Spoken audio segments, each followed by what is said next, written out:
Bien-aimés dans le Seigneur, nous vous saluons tous au nom de Jésus. Nous sommes heureux de vous retrouver encore aujourd'hui pour annoncer la parole de Dieu, pour partager ce que Dieu a de bon et merveilleux pour nous.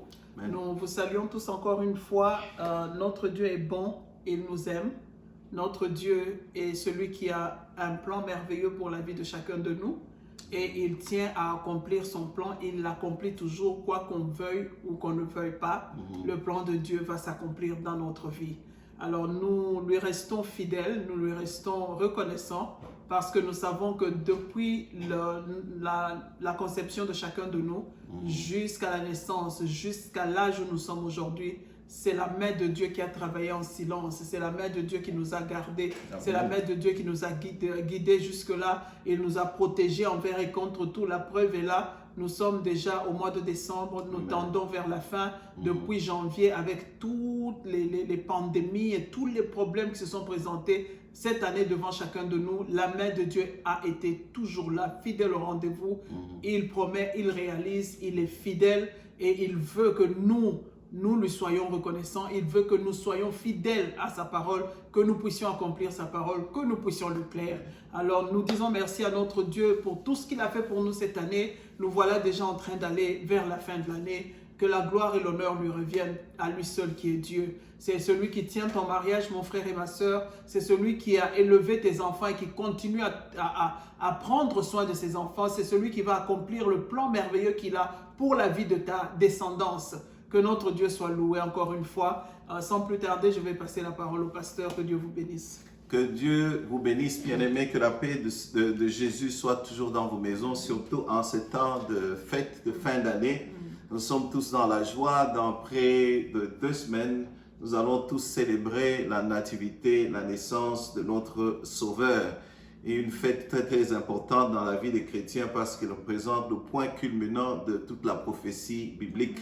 Le Messie qui est né, comme Dieu nous a annoncé plusieurs années avant par les prophètes. Nous avons vu cela s'accomplir.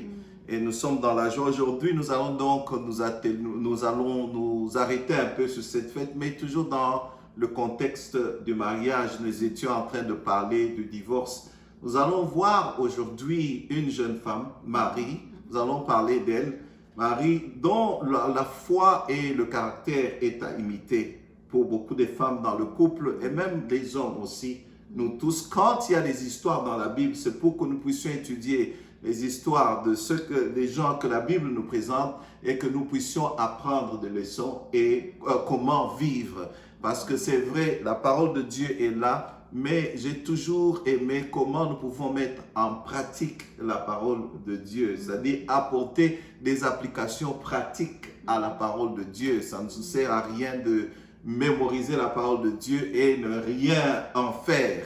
Quand vous lisez Paul, chaque fois, il nous donnait une parole et il nous donnait en pratique comment cela s'applique dans notre vie. Nous allons voir le caractère, la foi de cette jeune femme, très jeune, 13 ans par là, comment elle s'est comportée face à une mission très très importante, si grande qui lui a été assignée par Dieu lui-même. Comment elle a saisi cette mission et s'est attelée à accomplir cette mission. Nous avons des prix à gagner, des victoires à gagner, des missions à accomplir, nous tous. Et le couple, le cadre de couple est parmi les missions que Dieu nous assigne, bien-aimés. C'est vrai, nous sommes contents de nous marier, de courir au mariage parce que nous attendons ça toute notre vie. Des jeunes, déjà 17-18 ans, ils aspirent au mariage, hommes comme femmes. Mais c'est souvent dans l'intention égoïste de satisfaire nos attentes, nos aspirations. Je vais me marier, je serai bien. Voilà, si c'est un homme, la femme, elle va m'aimer, elle va préparer, elle va être ma compagne et vice-versa. Mais prenons cela. Aujourd'hui, je voudrais nous ramener à prendre cela comme une mission que Dieu nous assigne pour qu'un jour nous rendrons compte qu'as-tu fait de la femme que je t'ai donnée, du mari que je t'ai donné et par surcroît des enfants que Dieu va nous confier. Nous allons voir que cette jeune femme était si jeune, mais elle a gardé la parole de Dieu qui l'a aidé à faire face à cette annonce qui lui était apportée par l'ange. Elle a tenu face même au murmure, face à toute diffamation sur elle. Elle a tenu parce qu'elle connaissait la parole de Dieu. Cela lui vient sûrement des parents qui ont inculqué, enseigné. Comme maman le disait ce matin dans le culte, la culture juive, ils le disent eux-mêmes dans Deutéronome 6, le Shama, notre Dieu est le seul Dieu, vous enseignerez ça à vos enfants, vous écrirez ça dans vos maisons. Donc, il mettait beaucoup d'importance à enseigner la parole de Dieu aux enfants pour qu'ils puissent garder, et cela reste avec eux. Dans la Bible, maman va peut-être s'étaler là-dessus plusieurs fois, vous verrez les exemples. Daniel, vous verrez l'exemple de Marie, Joseph, qui étaient très jeunes, tous en deçà de 20 ans, mais qui ont tenu face aux adversités parce qu'ils étaient solides dans la parole de Dieu. Nous allons voir cela. Donc, je disais, considérez le mariage comme une mission. D'entrée de jeu, déjà fiancé, l'ange vient annoncer à Marie, tu seras la mère du Sauveur bien-aimé. Et quelle était sa réponse? Nous commençons par là. Je suis la servante du Dieu vivant. Aujourd'hui, nous vous parlons d'une servante remarquable de notre Dieu. Je suis là. Donc, elle accepte la mission. Elle se considère servante, c'est-à-dire le plus bas niveau possible. Elle dit, ça veut dire tout simplement, ce que tu veux accomplir avec moi, fais-le. Me voici, je suis là. Oui, mon cœur est ouvert. Dirige-moi, donc je suis là, j'accepte. Voilà, quand nous entrons dans le mariage, disons-nous tous, nous sommes des servantes, des serviteurs de l'Éternel. Nous allons là pour rendre gloire à Dieu, pour servir Dieu. C'est vrai, nous allons en tirer des bénéfices. Nous serons contents. Deux vaut mieux qu'une seule personne. Nous allons nous entraider. Nous serons des bons amis. Dieu le voulant, si nous appliquons évidemment la parole de Dieu. Et voilà comment nous devons prendre le mariage. Déjà d'entrée de jeu, nous sommes des serviteurs de Dieu. Et ensuite, serviteurs l'un de l'autre. Paul nous le dit, soumettez-vous l'un à l'autre. Nous sautons ce verset, nous commençons seulement, femmes, soyez soumises, mari, aimez vos femmes. Mais au début, il dit, serviteurs l'un des autres. Un serviteur, ne prenez jamais, même les pasteurs, nous sommes des serviteurs. Quand nous vous demandons d'obéir à la parole de Dieu, de servir, de donner par exemple, ne considérez pas nous comme nous étant supérieurs, les hommes de Dieu, vous en bas. Nous sommes serviteurs les uns les autres. De la part de Dieu, j'ai un message pour vous. J'enseigne. De la part de vous, nous recevons aussi parfois des bénédictions, bien-aimés. Et nous sommes serviteurs les uns les autres. Ce que moi je n'ai pas, quelqu'un d'autre peut m'apporter dans ma vie. Et moi aussi, j'ai ma mission d'apporter dans votre vie le royaume des cieux. Amen. Donc, d'entrée de jeu, nous sommes serviteurs, comme Marie. Elle a accepté cette mission. Si vous prenez le mariage comme cela, vous ne serez pas égoïste. Vous serez là pour glorifier Dieu, pour servir l'autre. Parce qu'un jour, nous rendrons compte devant notre Dieu de ce que nous aurons fait. D'abord de l'institution que Dieu t'a donnée. Et tu as la responsabilité de témoigner, parce que je le dis toujours, un mariage puissant est un instrument puissant entre les mains de Dieu, un mariage réussi. Dieu veut ce mariage réussi pour l'utiliser dans la vie des autres. Dans la Bible, je vous ai parlé de Priscille et Aquila, qui étaient un bon couple. Chaque fois qu'on les voyait dans la Bible, une église naissait là-bas. Et des couples réussis, des familles bien bâties, ou qui peuvent dire, moi et ma maison, nous servirons l'Éternel, sont puissantes dans l'église, dans le corps. L'église devient puissante, vivante et vibrante. Voilà un peu ce que nous commençons à voir le caractère de Marie. Donc j'ai cité le premier caractère, elle était servante. Oui, maman. Amen. Notre Dieu a un plan pour la vie de chacun, comme papa vient de le dire. et son plan est le seul qui va s'accomplir. Je commence par là parce que souvent nous pensons que c'est nos plans à nous, c'est nos calculs, ce sont nos connaissances ou notre intelligence qui va nous faire de nous ce que nous devons être. Papa a donné l'exemple de tous les jeunes qui étaient grands dans la foi. Amen. Nous avons vu, nous parlons de Marie, la mère de notre Sauveur, la mère de Jésus. Nous avons l'exemple de Joseph qui était vendu si jeune par ses frères. Il est allé en esclavage, mais tout ce qui catégorisait la vie de Joseph était basé sur les connaissances qu'il avait reçues de la part de Dieu, dans la parole de Dieu. Nous avons l'histoire de Daniel qui était très jeune, en captivité, ses parents tués, éloigné de tout ce qui était tante, oncle, cousin, cousine. Il s'est retrouvé seul avec ses amis dans l'esclavage. La seule chose qui a catégorisé la vie de ces 4 jeunes gens, c'était leur attachement à la parole de Dieu qu'ils ont reçue très jeunes. Alors nous avons l'exemple de beaucoup. Esther qui était allée épouser un roi qui n'était pas de sa culture, mais que Dieu a utilisé quand les situations sont devenues difficiles. Il est passé par la petite Esther. Tout ce que Dieu a réussi à faire avec Esther, c'est utiliser le canal par lequel lui-même a mis quelque chose en Esther qui a aidé Esther devant les épreuves. Ça veut dire la parole de Dieu. Dieu est passé par là parce que Dieu utilise le canal qui est prédisposé à lui seul. J'aime bien quand on dit que Dieu peut utiliser n'importe qui comme il veut, comme Dieu peut utiliser qui il veut selon les yeux de l'être humain. Nous voyons que la personne est mauvaise. Nous voyons que la personne a tué. Nous voyons que la personne est une pute. Nous voyons que la personne est ceci. Mais Dieu voit le cœur de cette personne-là. Dieu sait si c'est Satan qui l'a poussé à faire ce qu'il a fait ou c'est lui-même qui s'est levé qui a fait ce qu'il a fait. Dieu voit le cœur. Il sonde les cœurs, il sonde les reins. Il sait qui est pur et qui n'est pas pur. Alors Dieu utilise un cœur sincère, un cœur pur et un cœur innocent. Il est passé par ces cœurs-là parce que ces cœurs étaient innocents, ces cœurs étaient disposés, ils étaient purs pour être utilisés par Dieu pour son service. Alors, rentrons à l'histoire de Marie, la mère de notre Sauveur, une petite fille, née d'une famille qui n'est pas connue, on n'en parle même pas, et une famille de pauvres, une famille qui n'avait pas de Mercedes ni de Cadillac, une famille qui n'avait pas de grandes concessions ou des grosses villas, mais la petite était choisie parmi toutes les jeunes filles de cette époque-là. Le cœur.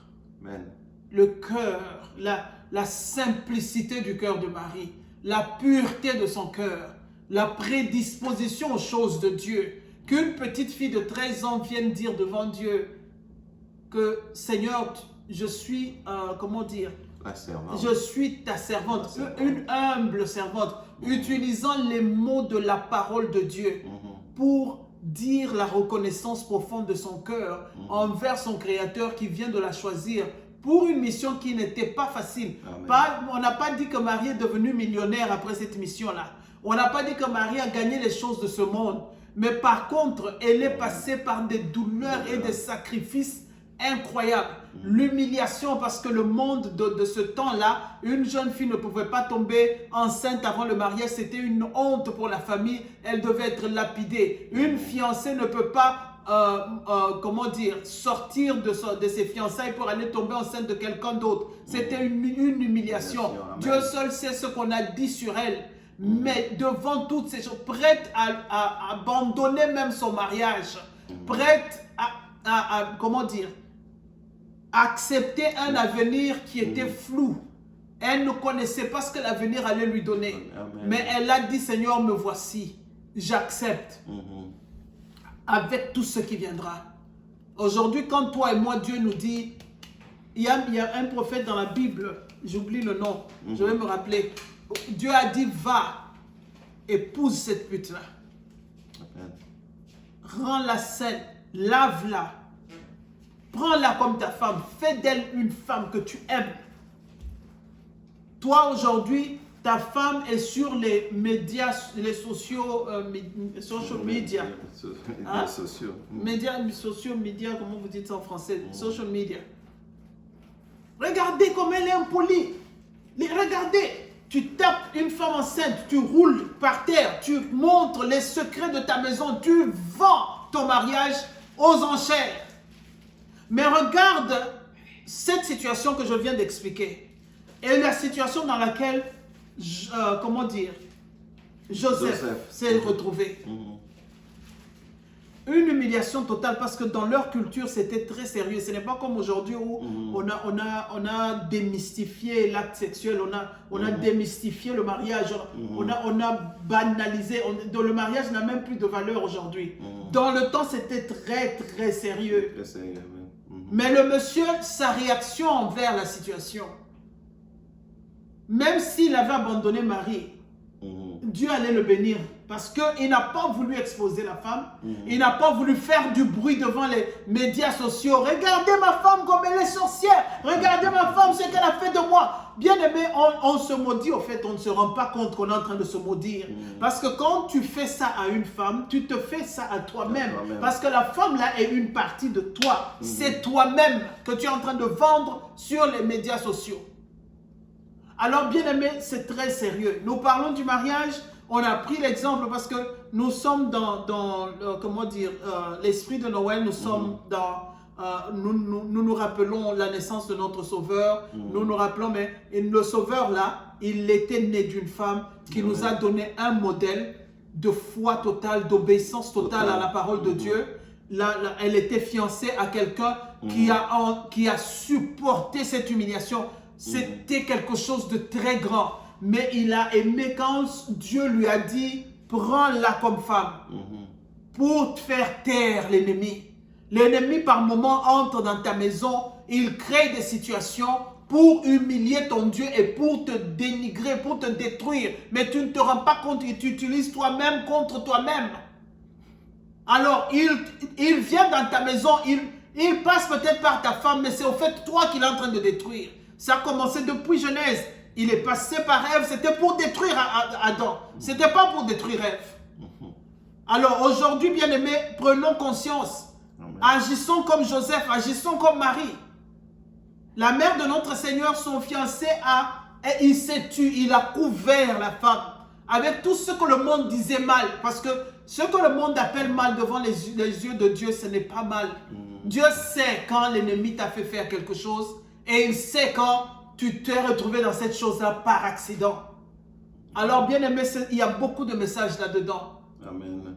Arrête de vendre ton intimité aux enchères. Les médias sociaux sont là, oui, c'est bon. Mais mettre ta femme à nu, mettre ton mari à nu sur les réseaux, bien aimé, c'est quelque chose d'extraordinaire. Je ne sais pas à quel niveau le diable veut aller avec nous. Mais que Dieu nous ressaisisse aujourd'hui. Agissons comme Joseph. Il a caché, il préparait de se séparer avec Marie en silence. Ça, c'est un signe de quelqu'un qui a aimé cette femme sincèrement. Alors, pour lui, peut-être elle délirait. Comme tu dis que bon, c'est ton Dieu qui t'a parlé, c'est ton Dieu qui a dit que tu es enceinte.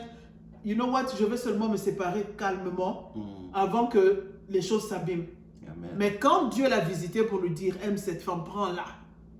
Voilà ce qui va se passer, voilà ce que j'ai décidé, moi, ton créateur. Joseph n'a pas hésité d'une seconde.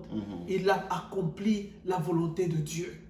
Dieu t'a envoyé dans la vie de cet homme ou dans la vie de cette femme avec une mission. Comme papa a bien commencé, notre mariage, c'est une mission que Dieu nous a donnée. Maintenant, c'est les aboutissants de cette mission-là qui vont nous qualifier. Amen. C'est ça que Dieu va regarder. Dieu ne va pas regarder combien de millions tu as mis dans le compte de ta femme ou combien de milliards tu as fait gagner à ton mari. Dieu va regarder comment est-ce que tu as considéré. C'est un cadeau que Dieu t'a donné. Comment est-ce que tu as traité ce cadeau? Comment est-ce que tu as interagi? Comment tu t'es comporté avec la personne? C'est ce qui compte devant Dieu. Amen. Amen, amen. Soumission, bien-aimée, soumission divine, elle s'est soumise à Dieu. Pour les mamans aujourd'hui, j'exhorte aussi de se soumettre, entrant dans le mariage à Dieu et au mari, comme la Bible nous le dit. Joseph, le cas de Joseph est un cas extraordinaire. Pourquoi le choix de Marie? Pourquoi le choix de Joseph? C'était des serviteurs de l'Éternel. Ils étaient remarquables. Un travailleur, Joseph, un travailleur. Et la Bible ajoute, c'est un homme de bien. Joseph, étant un homme de bien, se proposait de rompre avec Marie en silence. parce qu'il y avait déjà des rumeurs, bien-aimés, qu'elle était tombée enceinte. Rumeurs, pourquoi? Parce que dans cette contrée-là de Nazareth, il y avait des soldats qui venaient souvent se défouler de la guerre et qui prenaient les prostituées. C'était pas... Il y avait un peu d'immoralité là-dedans et il y avait la rumeur selon laquelle Marie est tombée enceinte des soldats, par exemple, des soldats romains. Et c'est pour ça que c'était difficile même pour Joseph. Mais la Bible nous dit qu'il était quelqu'un de bien. Mettons-la dans le contexte de nos mariages aujourd'hui. Une rumeur seulement peut causer un mariage, un divorce.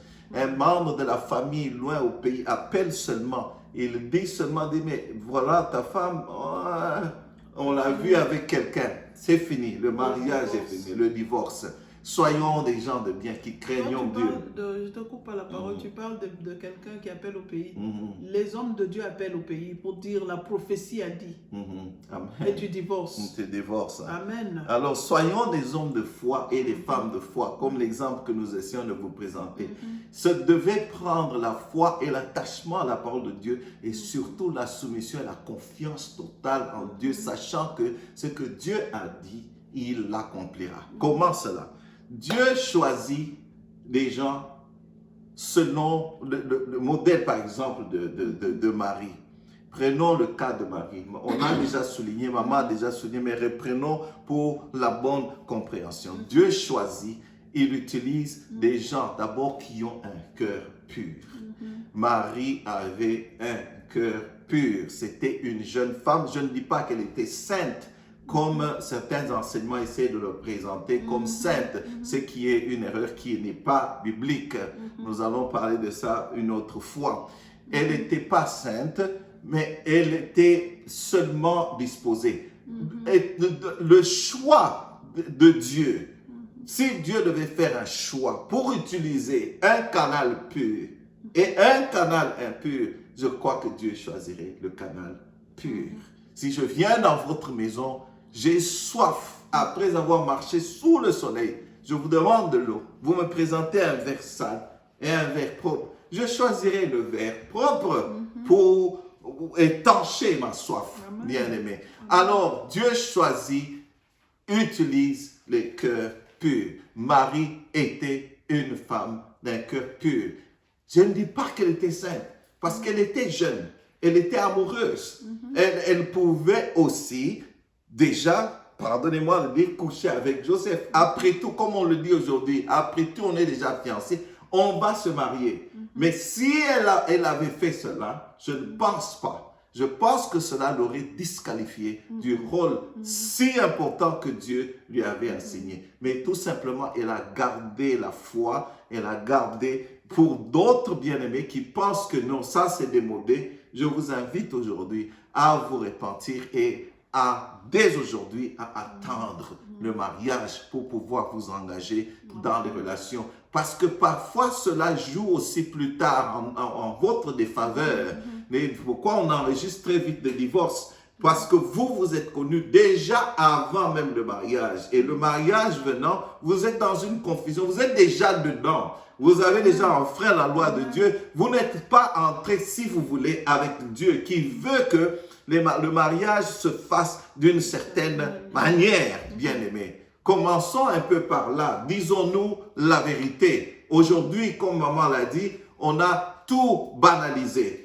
Bien, on se retrouve, on commence à vivre ensemble. Mais cela enlève le caractère sacré et sérieux du mariage qui fait que le jour du mariage, quand vous entrez au mariage, c'est un engagement solennel devant l'Éternel. Et ces mots, ces vœux, on s'en souviendra. Ça fera que le mariage sera solide. Parce que chaque fois, on se souviendra de ce qu'on a dit à Dieu devant les hommes, à l'autre. Donc, voilà un peu, au début, Dieu choisit quelqu'un qui a un cœur pur, un canal pur. Comme je l'ai dit, elle a choisi Marie parce qu'elle était pure. Alors, je ne parle pas de la... elle n'était pas sainte. Je dis le cœur. Maman a si bien insisté. Parce que nous sommes tous, comme la Bible nous dit, nous sommes tous nés d'un être humain. Voilà. nous sommes tous, la Bible a bien dit, nous sommes tous nés dans le péché, nous avons grandi dans le péché. Donc, il n'y a pas un être humain qui est saint. Nous avons hérité des péchés de nos pères, des péchés de nos grands-parents, des péchés de nos aïeux, du péché d'Adam et d'Ève. C'est Jésus-Christ qui est venu pour enlever ce péché-là. Alors, Marie était là. Elle vient d'une descendance. Elle a hérité de tout ce qui est de cette descendance, de cette lignée-là. Voilà. Donc, elle n'était pas sainte. Elle était un être humain, né dans le péché, elle grandit dans le péché. Mais, quand quelqu'un comme toi et moi, nous recevons la parole de Dieu, Marie a reçu la parole de Dieu différemment de toi et moi. Voilà. On a donné les exemples. Joseph